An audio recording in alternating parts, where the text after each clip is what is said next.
লক্ষ শহীদদের নিয়ে প্রশ্ন তুলেছিল, যে দলের চেয়ারম্যান ভাইস চেয়ারম্যান 30 লক্ষ শহীদদের নিয়ে প্রশ্ন তুলেছিল, তারা বলেছিল 30 লক্ষ শহীদ হয় নাই, 3 লক্ষ হয়েছে কিনা সন্দেহ আছে। ঠিক তারাই এখন বলতেছে বাংলাদেশ জামাত ইসলামের নেতারা নাকি 30 লক্ষ মানুষকে হত্যা করেছে। এই দ্বিচারিতা বাংলাদেশের জনগণ বুঝতে পারতেছে, জানতে পারতেছে। প্রিয় ভাইরা, তারা এই কথাগুলো কেন বলতেছে আমরা সবাই বুঝতে পারতেছি।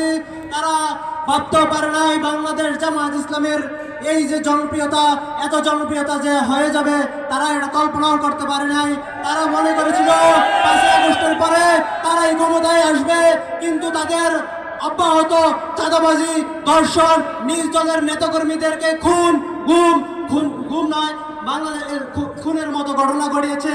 এবং এই বাংলাদেশের টেকনাফ থেকে তেঁতুলিয়া, রূপসা থেকে পাথরিয়া এমন কোনো জায়গা নেই, এমন কোনো রাস্তা নেই যেখান থেকে তারা চাঁদাবাজি করছে না, এমন কোনো প্রতিষ্ঠান নেই যেখানে তারা চাঁদাবাজি করছে না।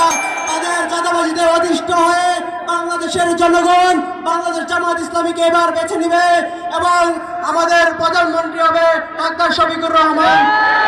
এই জনপ্রিয়তাকে আর বরদাস্ত করতে পারতেছে না।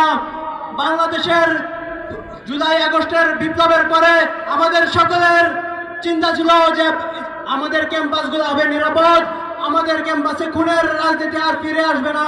কিন্তু দুঃখজনক বিষয়, আমাদের এই ঢাকা 12 আসনের মধ্যে সর্ববৃহৎ কলেজ তেজগাঁও কলেজে গত 6 ডিসেম্বর আমাদের তেজগাঁও কলেজ ছাত্রাবাসে হামলা করে ছাত্রদল এবং সেখানে আমাদের 4 জন ভাই আহত হয়, গুরুতর আহত হয়।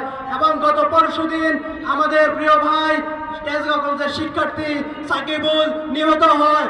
তার মাথায় 15টি হাতুড়ির বাড়ির চিহ্ন পাওয়া গিয়েছে ময়নাতদন্তে। প্রিয় ভাইরা, আমরা এই ধরনের হত্যাকাণ্ডের রাজনীতি আর চাই না, কিন্তু এই ছাত্রদল আবার ক্যাম্পাসে হত্যাকাণ্ডের রাজনীতি শুরু করেছে। এর জবাব বাংলাদেশের জনগণ 12ই ফেব্রুয়ারি 2026-এ ভোটের মাধ্যমে দিবে। সেই ভোটটি হবে দাঁড়িপাল্লার পক্ষে, সংস্কারের পক্ষে। প্রিয় ভাইরা, আসসালামু আলাইকুম ওয়া রাহমাতুল্লাহি ওয়া বারাকাতুহু। আমার কথা এখানে।